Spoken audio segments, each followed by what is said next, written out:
All right, so we're gonna do back tonight, and I've got some really new, cool tools to use for my workout. Remember my grip was failing me the other night when I was trying to do rack pulls? So I got these bad boys to use tonight. So this is a wrist strap, and this flap goes around the bar. So when I do pull-ups tonight, when I do rack pulls, I should have good grip. I did also, I've been using Leon's bands, but I got my own because I had bands before, but the problem is that one of them broke, so I only had one. Now I've got a full set. I'm not using them tonight, but I just wanted to show you. And let's get our handy dandy gym bag.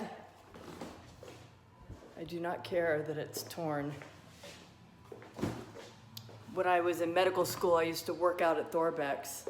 Thorbeck's is this hole-in-the-wall gym that used to be pretty popular back in the day, back in the 60s, back in the 70s, and it's just pretty much a dive hole now, but I loved it because it was so old school, it wasn't fancy. The equipment there was just, I mean, it'd been there since day one, and chances are it hadn't been maintained much either, but I loved it. It just felt like the way that you should be working out, you know, with old school equipment, nothing fancy, hole in the wall. They had these swamp coolers. There was no AC in the joint. It was just really, really fun. Anyway, let's go hit back. I'm gonna start with pull-ups, of course, body weight. I'm not needing the assist anymore. After this week of doing consistent body weight pull-ups only, I'm going to start doing weighted next week. So that's something to look forward to. I'm gonna use these grips for the pull-ups as well. I am so excited, dudes. You know, the thing about weight training and bodybuilding is that when you are managing the weight, you do want to strengthen your grip. You do want to be able to manage the weight without too much assistance, too much equipment. However, when it gets to the point where it's either you're gonna pull the weight or you're not because of your grip, definitely use straps, use devices that will help you to manage the weight to get stronger. So, all right, let's go hit it.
All right, so of course I forgot my mic tonight, so I'm going to speak up, but that was an excellent back workout in my opinion.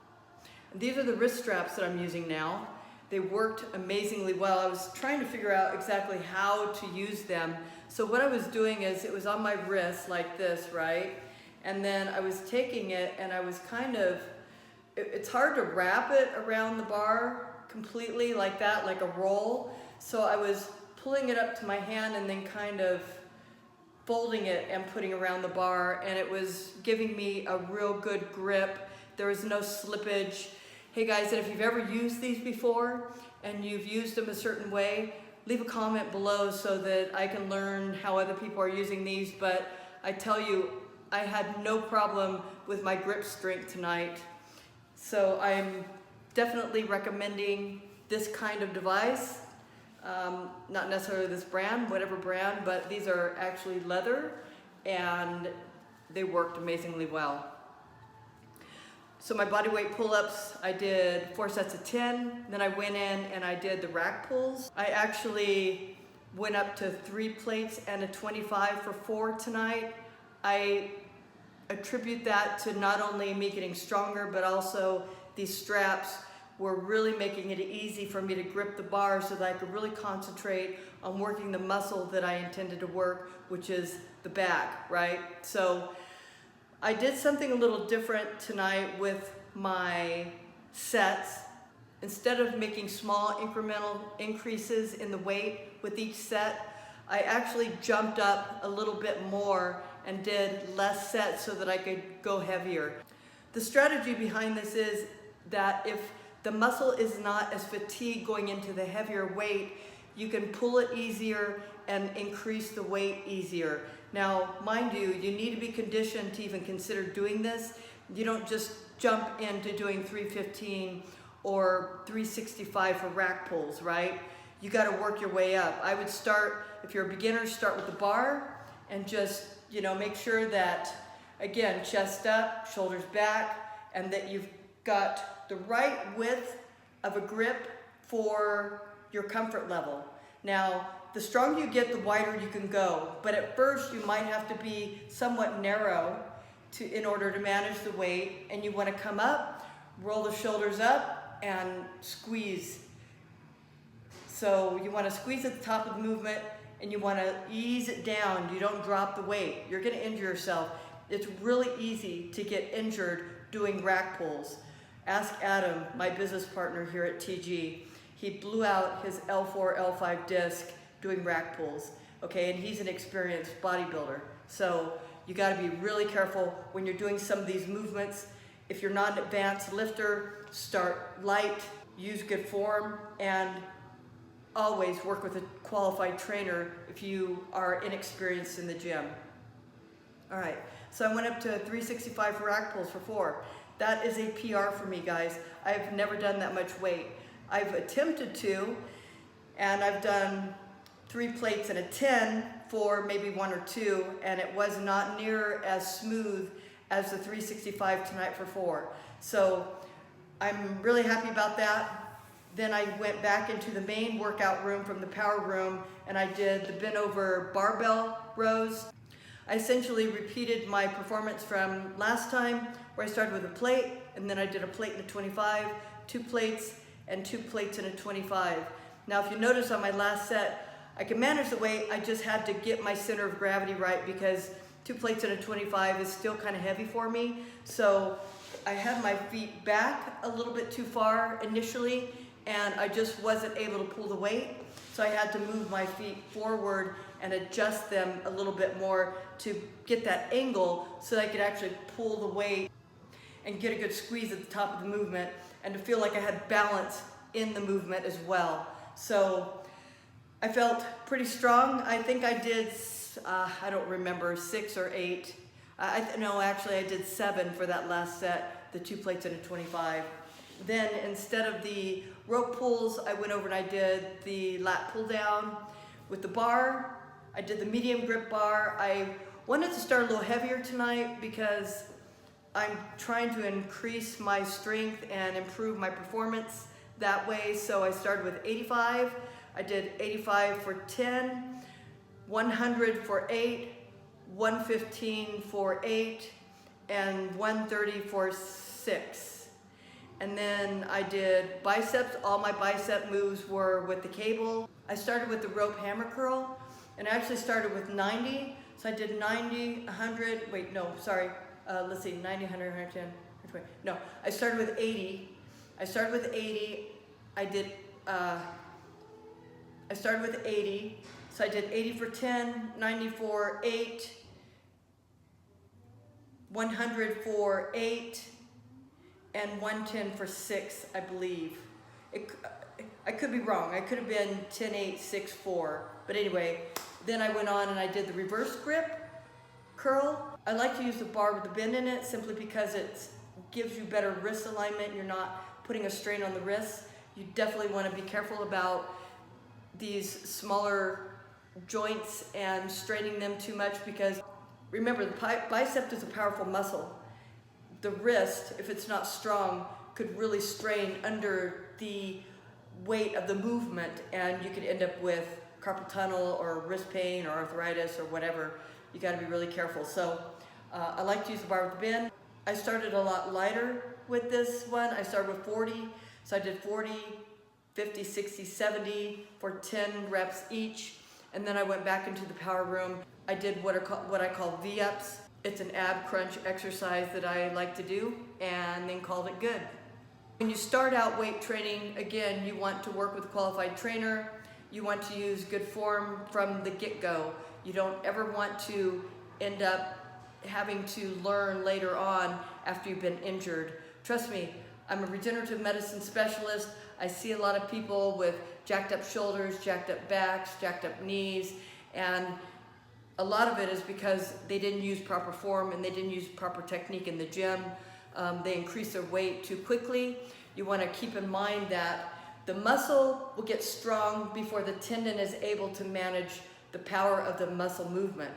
So that's another reason why it's really important to increase your weight gradually, to really use good form, and also over time what happens is the tendons and ligaments will get stronger and to be able to manage the power of the muscle movement. These are key components in staying injury-free when you work out in the gym. Honestly, for myself, I was never injured as a runner, 32 years of running probably 90 to 110 miles a week. I was never injured, I never had any issues. It wasn't until I started bodybuilding and training in the gym that I started to have some issues. And luckily, I caught it early on. I learned quickly, and I was able to use regenerative medicine to reverse the effects of a tear that I had in this shoulder, 2 torn meniscus in both knees, and some degenerative changes in my neck and back. I've actually used stem cell technology to heal these up and to stay in the game, guys. So that's it for my workout tonight. I hope you enjoyed the video. Please like this video, subscribe to the channel, and stay tuned for more of my progress videos in the gym. I know that a lot of the workouts are a repeat of what I did before, but keep in mind that what I'm doing is I'm building on what I'm doing. I'm increasing the weight. I'm training that mind-muscle connection and getting stronger as a result. I'm Dr. Victoria Munoz. Till next time, take care.